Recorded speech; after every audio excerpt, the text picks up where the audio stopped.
I know many of you have listened to K-pop before. Maybe you're even big fans of it. And I get it. The production is outstanding, the choreography is incredible, and the performers almost look like they stepped straight out of a video game. The flawless skin, the perfect faces, the constant smiles. They always seem energetic, charismatic, and larger than life. There's something about it that's incredibly captivating, even if you don't understand a single word of the lyrics. Today, K-pop is one of the most profitable entertainment industries in the world. Groups like BTS and Blackpink sell out stadiums across the globe, generate billions of dollars every year, and have fan communities so organized that they've even managed to influence political campaigns. Their influence rivals that of many of the world's biggest marketing companies. There's no question that K-pop is loved and admired by millions of people around the world. But there's a darker side to the industry that's rarely talked about. It unfolds in South Korean courtrooms, in the testimonies of former idols, and inside shocking contracts that have become public over the years. There's a story that entertainment companies would rather you never hear. And that's the story we're going to tell in this episode. Today, we're taking a look at the dark side of South Korea's K-pop industry.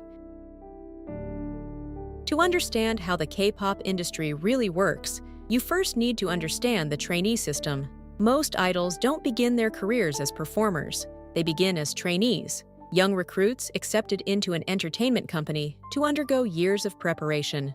And that process starts incredibly early. Some enter the system at just 11, 12, or 13 years old. Their children who audition are selected by entertainment companies and, together with their parents, sign contracts, many of them before they've even finished middle school. What comes next is a training period that can last anywhere from a few months to several years. Dance, singing, stage performance, intense physical training, weight management, appearance. Every aspect of their lives is supervised, evaluated, and documented by the company. And during that entire period, trainees usually don't earn any money. In fact, in many cases, the companies charge them for the cost of their training, and that cost keeps accumulating as a debt the artist is expected to repay once they start making money from the profits they generate.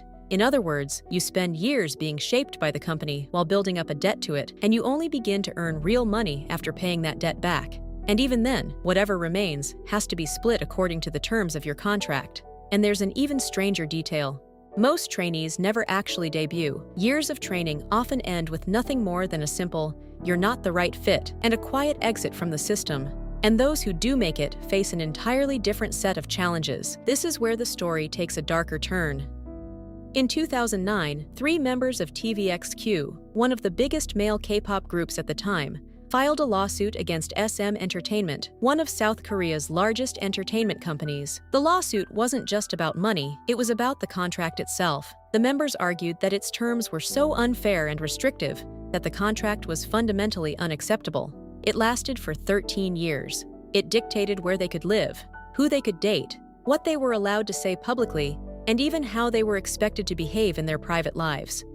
It was the first time the term slave contract was openly and publicly used in connection with the K-pop industry, and it wouldn't be the last. The case attracted enough attention that the South Korean government stepped in. The Korea Fair Trade Commission investigated the contract practices of the major entertainment companies, and in 2009, introduced new regulations limiting artist contracts to a maximum of 7 years.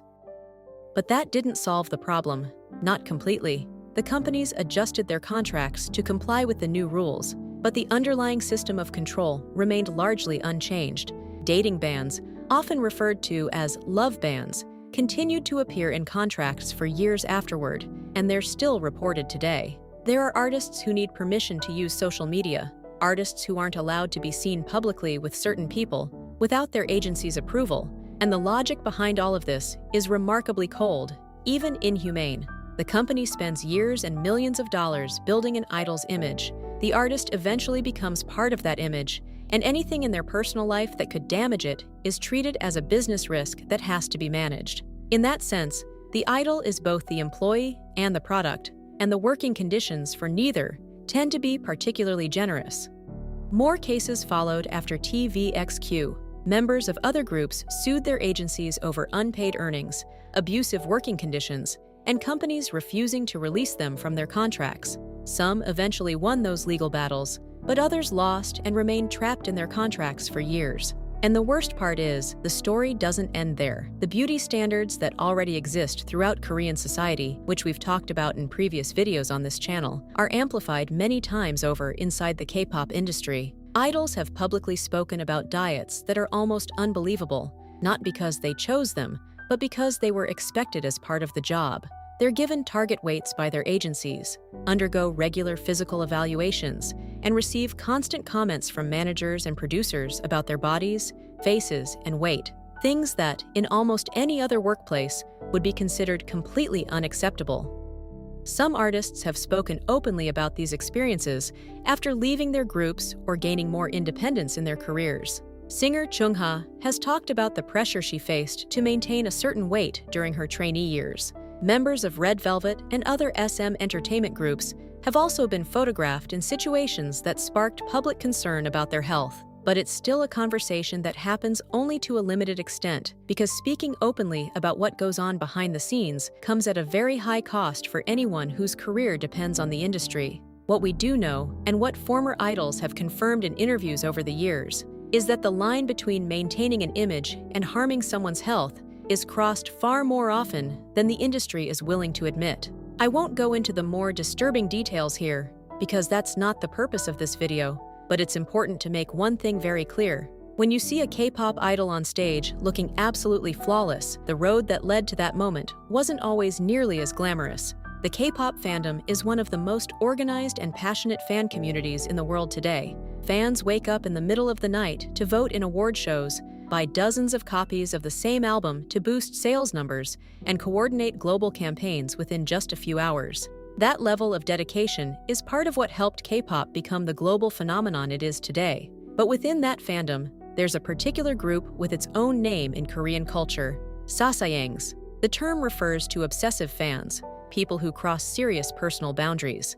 And many of the stories surrounding them, including accounts confirmed by the artists themselves, are genuinely disturbing. There are documented cases of sasayangs tracking idols' flights in real time and showing up at airports before the artists' own staff arrive, discovering the addresses of their apartments and hotels, and waiting outside for hours, or even days, at a time, obtaining private phone numbers and making late-night calls.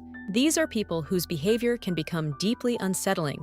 Members of BTS, EXO, SHINee, and many other groups have publicly spoken about frightening encounters with sasayangs, and there's an even more disturbing layer to this story. For years, some entertainment companies tolerated, and in certain cases even encouraged, this kind of behavior because it generated engagement, which ultimately translated into profit. To be fair, that has slowly started to change. Bigger artists now have stronger security measures, and some agencies have begun taking a public stance against these behaviors. But the phenomenon is still far from disappearing. Over time, some former idols began speaking more openly about what they experienced inside the system. Singer Lim Kim, who started her career under a major Korean entertainment company, has spoken in interviews about how the industry shaped not only artists' appearances, but their personalities as well. What they could say, how they were expected to behave, and even what kind of person they were allowed to be in public. She eventually left the system and rebuilt her career independently, with a sound and an identity completely different from the one her agency had created for her. And stories like hers aren't uncommon. Time and time again, artists leave, wait for their contracts to expire, or manage to terminate them. And once they're free, they tell a story that's very different from the one their agencies had always presented to the public. What's interesting is that these stories are rarely about hating music itself. Most of these people still love what they do. What they criticize is the system built around it, the contracts, the physical demands, the personal control, the lack of autonomy. All of it can turn something that began as a passion into something far more troubling. And the sad part is that despite all the scandals, investigations, and public debate over the years, the structure of the system has barely changed at all. At the end of the day, K-pop isn't going anywhere.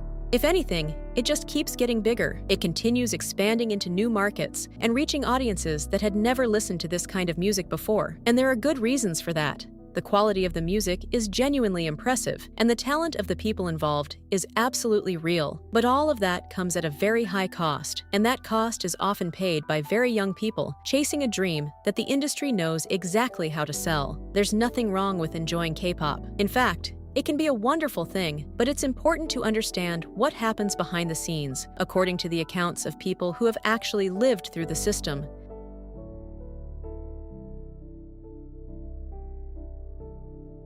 Let me know what you think in the comments. Had you heard about any of these cases before? Does any of this change the way you see the industry? Thank you so much for watching all the way to the end, and I'll see you in the next video.